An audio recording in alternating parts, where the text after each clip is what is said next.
Silvertooth Promotion présente la série d'entrevues L'Olympia avec ton boy Max Carabine, où est-ce que je passe en entrevue les combattants qui vont être en action ce samedi le 30 novembre. Laissez-moi arranger la lumière. À l'Olympia pour Silvertooth Promotion, grosse carte de fin d'année, puis on fait une petite série d'entrevues. Puis celui que je reçois aujourd'hui, je suis vraiment stoked, honnêtement. C'est un de mes combattants préférés, un style de fou, vraiment. Il va me dire que c'est un good boy, mais dans le ring, il n'y a aucun doute que c'est un bad boy. Multiple champion québécois en kickboxing. Va se battre pour une ceinture samedi à Silvertooth. C'est Mehana Yahiaten. Yo, yeah, you got the name right, yeah. What's up, G? Comment ça va, Mehana? Ouais, salut, ça va? Ça va bien, merci, man. Puis là, je vais break le fourth wall. J'ai pas beaucoup de crédit d'avoir bien dit ton nom parce que je te l'ai demandé avant qu'on commence la vidéo. Puis j'ai aimé ce que tu m'as dit, man. Tu m'as dit que les annonceurs, puis moi, en tant que commentateur, on a souvent, man, massacré ton nom de famille. Ben, c'est comme tout le monde, il le massacre, mais c'est pas grave, ça me keeps you humble, you know? Ouais, puis c'est quelque chose qui te fait rire un petit peu juste avant ton combat, fait que ça détend les nerfs, man. Puis non, c'est cool. Puis t'es de quelle origine, Mehana? Algérien. OK. Mais je suis kabyle, je suis pas d'Alger arabe, là. Ouais, je vois le genre. Mais Anna, pour ceux qui te connaissent pas, ton nom, on vient de le dire, ton âge, d'où tu viens, puis quel gym tu représentes. On a quasiment répondu à toutes ces questions-là, mais vas-y. Ben, j'ai 23 ans, puis je représente Apex Martial Arts. C'est à peu près ça. Je fais des arts martiaux depuis que j'ai 16 ans, puis je combat depuis que j'ai 18. Je suis actif plus ou moins 3 fois, 4 fois par année depuis que j'ai 18 ans. J'essaie de rester actif, puis j'adore le jeu, j'adore la compétition, j'adore me battre, j'adore rencontrer le monde, même s'ils prononcent mal mon nom. C'est comme ça. Ben ouais, d'ailleurs, bro, ça va être ton 3e combat en 2 mois à peu près. Tu t'es battu à FTC, tu t'es battu en Ontario à la fin du mois d'octobre, puis là, tu te rebats à l'Olympia. Fait que t'es quand même sur une bonne run. Là. Tu dis que tu fais 3-4 fights par année, mais là, t'es littéralement à 3 combats en 2 mois. Yeah. Y a-t-il quelque chose qui explique ça? T'es chaud en ce moment, puis t'es comme on en ligne plein, ou c'est juste un hasard? Can't stop, won't stop, you know? C'est vraiment ça. C'est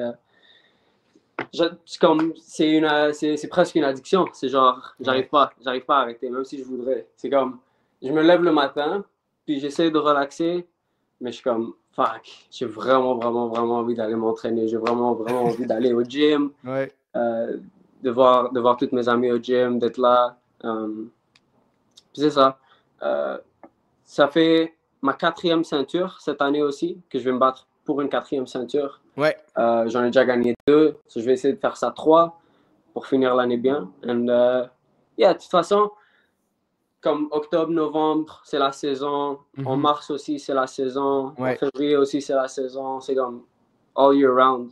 Ouais, l'été, ça a été plus relax. Il y a moins de galas, effectivement. Fait que là, t'es chaud, t'es en forme. T'es comme, tant qu'il y en a, on va en faire.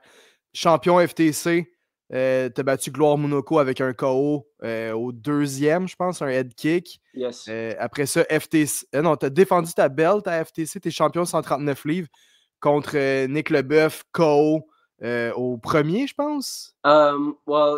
J'ai cassé son nez en premier, puis on est allé au 2e, puis après c'était Dr. Stoppage. Ouais, c'est ça. C'est dommage. Moi, je voulais vraiment me battre plus longtemps avec Nick, c'est dommage. Comme... Quand t'es bon comme ça, des fois, man, c'est des choses qui arrivent. Mais là, tu reviens d'une défaite, si je me trompe pas, en Ontario, puis je pense que c'était ta première défaite en carrière. Comment t'as pris ça? J'ai pris ça comme comment tu peux le prendre. Là, ça fait partie du jeu. Je pense que ça m'a plus appris sur moi-même que genre 10 de mes wins ensemble. Là. Ouais, 100%. Puis de toute façon, j'étais arrivé à un point où comme même gagner, ça me faisait pas genre sentir vivant. C'est comme... C'est juste genre... C'est pas plate, c'est juste comme... T'es jamais satisfait avec ta victoire à un moment. Tu veux vraiment comme plus performer, mieux faire la prochaine fois. Puis comme avoir une défaite, ça te remet un peu dans cette... You know, la mentalité compétitive. Puis c'est ça. Ouais, tu te remets en question, tu as envie de prouver les choses, puis Ouais. c'est tant mieux. Puis c'était une décision, c'était un combat ultra serré, fait que ça aurait pu aller d'un côté comme de l'autre.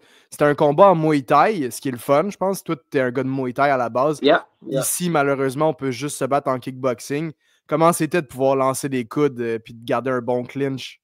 Ah, j'avais tellement peur de lancer des coudes. C'est tight, là. C'est tight, les coudes. Ouais, Moi, j'ai, like, I don't know. I don't want to get my head busted with an elbow. That sounds ouais. like it Fait sucks. que tu enjoy Um, quand même le kickboxing puis le mais K1. mais j'adore le K1. J'adore, genre, bouger fluidement. J'adore le pace du K1, mais le Muay Thai, c'est comme. Il y a un rythme au Muay Mhm. Thai que tu peux juste, tu peux juste pas arrêter de faire le Muay Thai quand tu commences à faire du Muay Thai.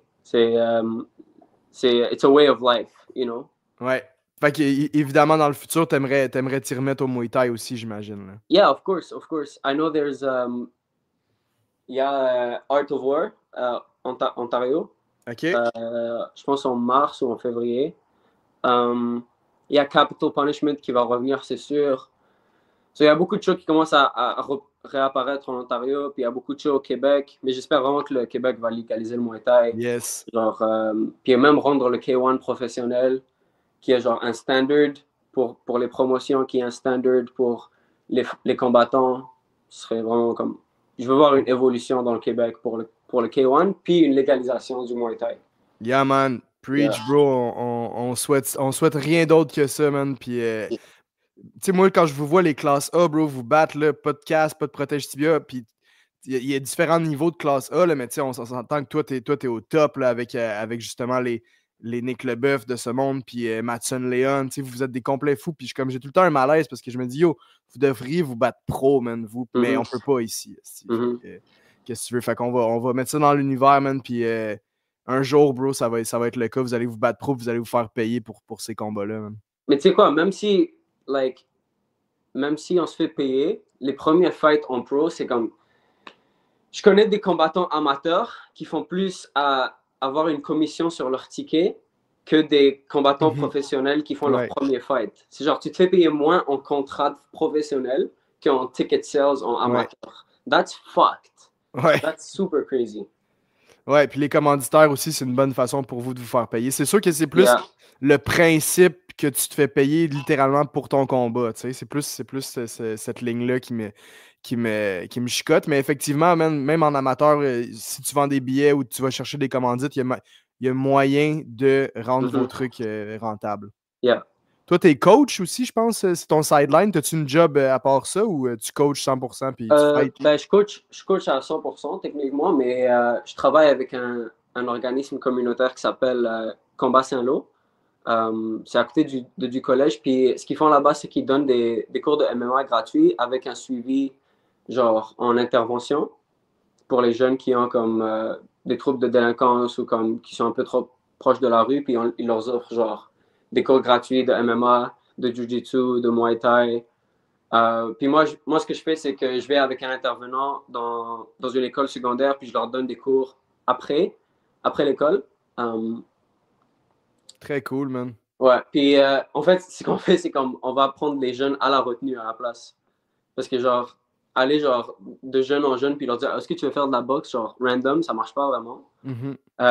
Mais quand tu vas à une retenue, puis genre, ils n'ont pas le droit de leur téléphone, ils n'ont pas le droit de rien faire, puis tu leur dis, yo, est-ce que tu veux rester à la retenue, ou alors tu veux faire de la boxe avec nous? On a beaucoup plus de présence là. C'est clair, man. Non, c'est cool, man. J'aime ça, bro, man. C'est vraiment très, très noble de ta part de faire ça, mais Anna. Puis à l'école, t'étais-tu un petit gars agité, puis tu sens que comme t'aurais aimé ça avoir ce service-là aussi à l'école back then?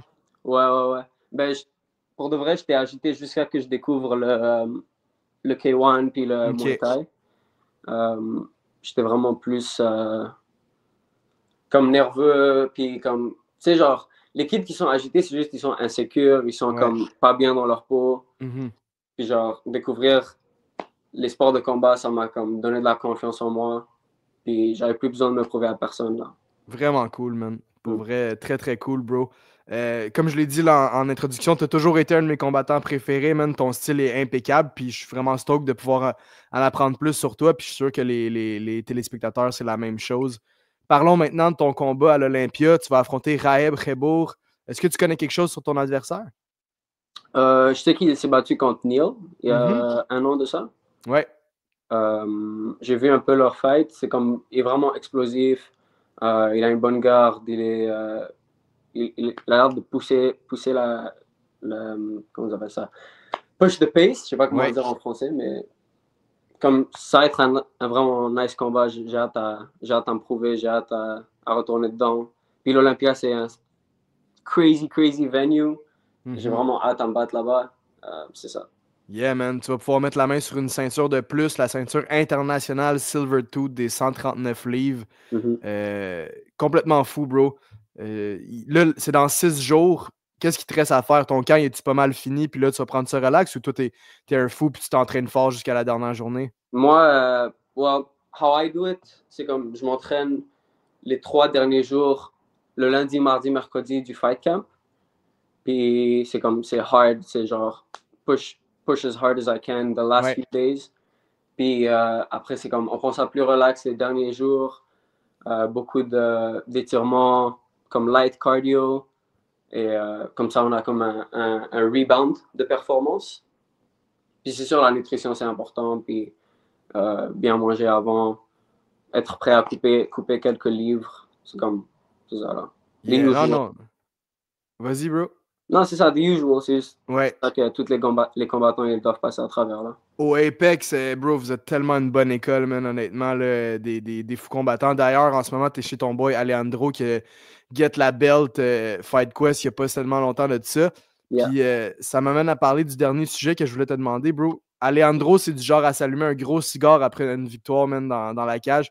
Je t'ai déjà vu faire ça aussi, il me semble, je pense, dans un théâtre non loin d'ici. On peut-tu s'attendre à quelque chose du genre si quand tu guettes la victoire samedi prochain? Je sais pas, il y a le chef des referees, Ouais. un des chefs des referees, il est venu me voir la dernière fois puis il m'a dit si je light un cigare, il y a peut-être une disqualification. Oh non! Je sais pas. Est-ce que je veux le public ou je veux la victoire? Ça, Ouais, je comprends. ça c'est à voir. Puis c'est quoi le deal avec ça? Pourquoi toi et Alejandro, est-ce que c'est un petit insight que vous avez les deux quand vous gagnez des fights? Ben, je pense que c'est devenu notre signature live. Ok. On va essayer de faire ça le plus souvent possible avec Ouais. le moins de conséquences possibles. Ouais. Ah, ouais, non, je te file. C'est sûr que l'Olympia, c'est peut-être un petit peu strict comme endroit aussi, mais écoute, on va essayer de trouver quelque chose, man, pour changer ça, c'est sûr. Yeah. Mais Anna, man, merci beaucoup, bro. J'ai vraiment très hâte à ton fight. Le co-main event, si je me trompe pas, samedi à l'Olympia, à Silvertooth, bro. Bonne fin de camp d'entraînement, man. Tu salueras Thank you, Alejandro. Matt. Thank Puis, you. yeah, bro, on se voit samedi, man. Merci Yeah. beaucoup. Merci à toi. Salut. Peace.